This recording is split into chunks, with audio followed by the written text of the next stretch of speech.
नमस्कार आदाब दोस्तों, चलिए एक बार फिर से हम आपके लिए लेकर आए देश और दुनिया की ताजा बड़ी खबरें। फटाफट एक एक कर सभी खबरों को आपको विस्तार से बताएंगे, तो वीडियो को आप अंत तक जरूर देखिए। पहली खबर में आपको बताएंगे, लोकसभा चुनाव से पहले बुरी तरह बौखलाई मोदी सरकार। चुनाव आयोग ने राहुल गांधी को लेकर एडवाइजरी की जारी। राहुल गांधी ने मोदी को बताया था पनौती और जेब कतरा। वहीं दोस्तों अगली खबर में आपको बताएंगे, जंग के बीच हमास ने किया ऐलान, कहा जब तक गाजा पट्टी से इजराइल अपनी सेना को नहीं ले जाएगा वापस, तब तक इजराइल के बंधकों को नहीं छोड़ेंगे। इजराइल को झटका। वहीं दोस्तों अगली खबर में आपको बताएंगे, लोकसभा चुनाव को लेकर कांग्रेस की कल होगी केंद्रीय चुनाव समिति की बैठक, 100 नामों पर लगेगी मोहर। वहीं दोस्तों अगली खबर में आपको बताएंगे, कांग्रेस अध्यक्ष मल्लिकार्जुन खड़गे का मोदी पर हमला, बोले झूठ के सरदार है मोदी। 2 करोड़ नौकरियां 15 लाख रुपए देने का किया था वादा, लेकिन देश की जनता को नहीं दिया। वहीं दोस्तों आपको बताएंगे, लोकसभा चुनाव से पहले पश्चिम बंगाल की सीएम ममता बनर्जी का बड़ा दाव, आंगनबाड़ी और आशा वर्कर्स की बढ़ाई। ममता बनर्जी ने सैलरी, भाजपा की बड़ी मुश्किलें। वहीं दोस्तों आपको बताएंगे, राहुल गांधी का भाजपा पर हमला, कहा हर क्षेत्र में सामाजिक अन्याय, 90% आबादी के लोगों के लिए कोई अहम भूमिका नहीं। तो दोस्तों सभी खबरों को एक एक क्रम विस्तार से बताने वाले वीडियो को दिल से लाइक कर चैनल को सब्सक्राइब जरूर कर लें। इसी के साथ उससे पहले बड़ी खबर, चुनाव आयोग ने राहुल गांधी के खिलाफ एडवाइजरी की जारी। राहुल गांधी ने मोदी को बताया था पनौती और जेब कतरा। दरअसल आपको बता दें, लोकसभा चुनाव को लेकर जारी गहमा-गहमी के बीच भारतीय निर्वाचन आयोग ने कांग्रेस सांसद राहुल गांधी को लेकर एक एडवाइजरी जारी की है। इसमें चुनाव आयोग ने राहुल गांधी को भविष्य में अधिक सतर्क रहने की सलाह दी है। चुनाव आयोग ने मोदी के खिलाफ बयान और टिप्पणी से जुड़े मामले में दिल्ली हाई कोर्ट के आदेश और राहुल गांधी के जवाब और अन्य तथ्यों पर विचार विमर्श के बाद ये एडवाइजरी जारी की है। दरअसल आपको बता दें, राहुल गांधी ने एक सभा को संबोधित करते हुए कहा था कि पीएम मोदी का मतलब है पनौती मोदी। उन्होंने विश्व कप फाइनल मैच का जिक्र करते हुए कहा था कि हमारे लड़के अच्छा खासा वर्ल्ड कप जीत रहे थे, लेकिन मोदी ने उन्हें हरवा दिया।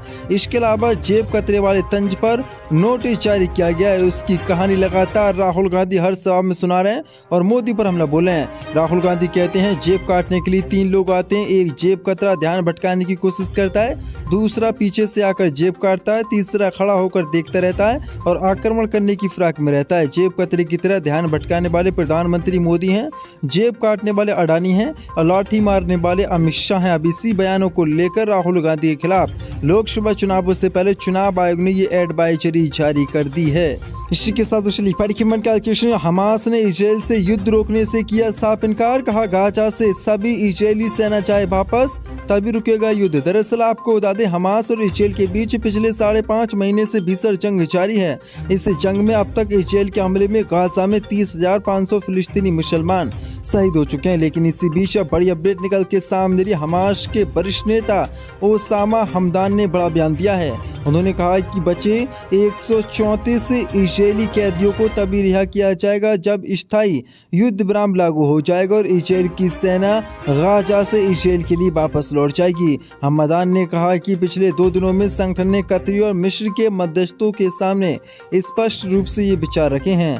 उन्होंने कहा कि हमास ने अपनी स्थिति की पुष्टि की है कि गाजा पट्टी से इजराइल की आर्मी IDF की पूर्ण वापसी और विस्थापित फिलिस्तीनी परिवारों की उनके घरों में वापसी के बाद ही युद्ध विराम संभव है। हमास द्वारा अपनाए गए सख्त रुख ने अमेरिकी राष्ट्रपति जो बाइडेन की उम्मीदों को लगभग पटरी से उतार दिया है कि 10 मार्च से रमजान के पवित्र महीने की शुरुआत से पहले 6 सप्ताह का स्थायी युद्ध विराम किया जाएगा। लेकिन अब बड़ी अपडेट निकल के सामने, हमास ने बड़ा बयान दे डाला और हमास नेता ने ऐलान कर दिया कि जब तक इजराइल की आर्मी गाजा से वापस नहीं लौट जाती तब तक हम इजराइल के एक भी कैदी को नहीं छोड़ेंगे और ना ही ये युद्ध रुकेगा। इसी के साथ दूसरी बड़ी खबर, आज होगी कांग्रेस के केंद्रीय चुनाव समिति की बैठक, 100 नामों पर लग सकती है मोहर। दरअसल आपको बता दें, कांग्रेस की केंद्रीय चुनाव समिति की बैठक आज बृहस्पतिवार को होगी। इसमें लोकसभा चुनाव के लिए कांग्रेस की पार्टी उम्मीदवारों के नामों पर मोहर लगाई जाएगी। पार्टी महासचिव जयराम रमेश ने इसका ऐलान करते हुए कहा कि CEC की बैठक 7 मार्च यानी कि शाम 6 बजे होगी। उन्होंने एक्स पर पोस्ट कर कहा कि लोकसभा चुनाव के लिए उम्मीदवारों के नामों पर विचार विमर्श किया जाएगा और कांग्रेस पार्टी इस पर निर्णय लेगी। CIC की बैठक में विभिन्न स्क्रीनिंग कमेटी द्वारा भेजे गए नामों में से उम्मीदवारों के नामों पर मोहर लगाई जाती है। राजस्थान, छत्तीसगढ़ और कुछ अन्य राज्यों के लिए स्क्रीनिंग कमेटी की बैठक हो चुकी है। सूत्रों का कहना है कि CEC की बैठक में करीब 100 लोकसभा सीटों के लिए उम्मीदवारों के नामों पर विचार होगा और प्रत्याशियों की पहली सूची कुछ ही दिनों के भीतर जारी हो जाएगी। दोस्तों बड़ी अपडेट निकल के सामने। इससे पहले आपको बता दें, बीजेपी लोकसभा चुनाव के लिए 195 उम्मीदवारों की सूची जारी कर चुकी है। अब कांग्रेस पार्टी भी जल्द ही अपने 100 या 150 उम्मीदवारों की सूची जारी करने वाली है। इसी के साथ कैलकुलेशन मध्य प्रदेश से राहुल गांधी के बाद मल्लिकार्जुन खड़गे का मोदी पर हमला, कहा झूठों के सरदार है मोदी। 2 करोड़ नौकरियां 15 लाख रुपए का किया था वादा, लेकिन नहीं दिया। दरअसल आपको बता दें, मध्य प्रदेश के बदनापुर में जनसभा को संबोधित करते हुए कांग्रेस अध्यक्ष मल्लिकार्जुन खड़गे ने मोदी पर बड़ा हमला बुलाया। उन्होंने कहा कि मध्य प्रदेश में आज हर तरफ गड़बड़ी है। इससे पहले भी गड़बड़ी बीजेपी सरकार करती थी।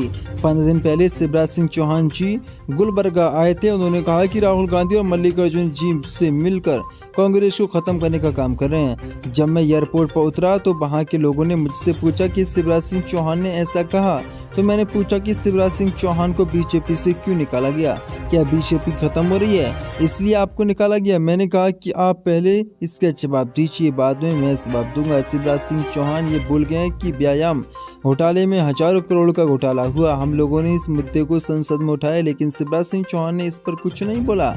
मल्लिकार्जुन खड़गे ने प्रधानमंत्री पर मोदी पर भी जोरदार हमला बोला। कांग्रेस अध्यक्ष ने कहा कि मोदी जी गारंटी की बात कर रहे हैं। उन्होंने 2 करोड़ नौकरियों का वादा किया था, 15 लाख रुपए देने का हर जनता को वादा किया था, हर लोग को वादा किया था। क्या उन्होंने दिया?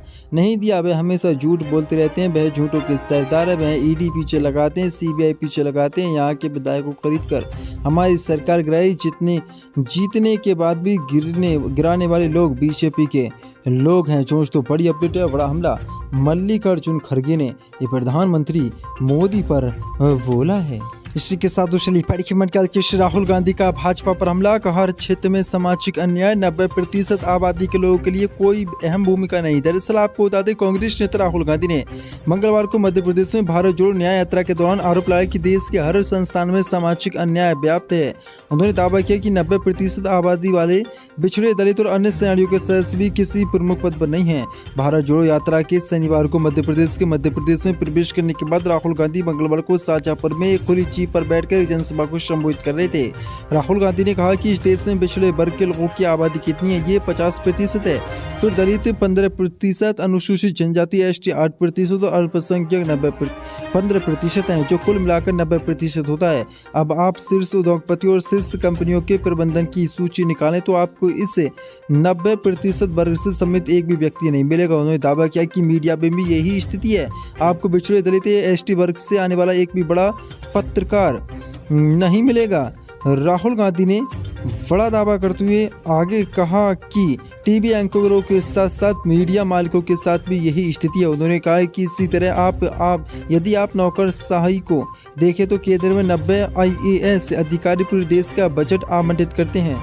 मध्य प्रदेश में भी 60 से 70 IAS अधिकारी राज्य का बजट आवंटित करते हैं। अगर आप सूची पर नजर डालें तो आपको 90% वर्ग का एक भी व्यक्ति नहीं मिलेगा। अगर कोई है तो वह छोटे बजट वाला कोई छोटा मोटा मंत्रालय ही देख रहा होगा। राहुल गांधी ने कहा कि इसलिए इसे सामाजिक अन्याय कहा जाता है और ये हर संस्थान में हो रहा है। उन्होंने कहा कि इसी तरह निजी अस्पतालों, महाविद्यालयों, विश्वविद्यालयों के मालिकों की सूची में 90% वर्ग का एक भी व्यक्ति नहीं मिलेगा। उन्होंने दावा किया कि इन संस्थाओं में आपको कोई दलित, आदिवासी, अल्पसंख्यक वर्ग का व्यक्ति नहीं मिलेगा। राहुल गांधी ने आगे आरोप लगाते हुए कहा कि देश में हो रहा है कि 3 से 4% लोगों ने सत्ता और संसाधनों पर कब्जा कर लिया और उस वर्ग में कोई घुस नहीं सकता।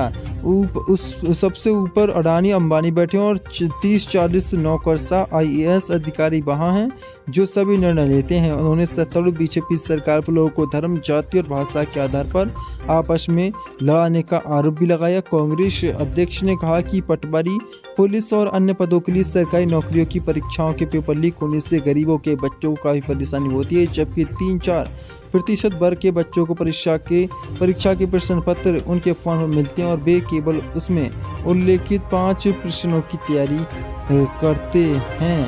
शाहजहांपुर में राहुल गांधी के साथ मध्य प्रदेश कांग्रेस अध्यक्ष जीतू पटवारी मौजूद थे। राहुल गांधी की यात्रा बाद में उज्जैन पहुंची, जहां मध्य प्रदेश के पूर्व मुख्यमंत्री कमलनाथ उनके साथ भगवान शिव की पूजा करने के लिए महाकाल मंदिर गए।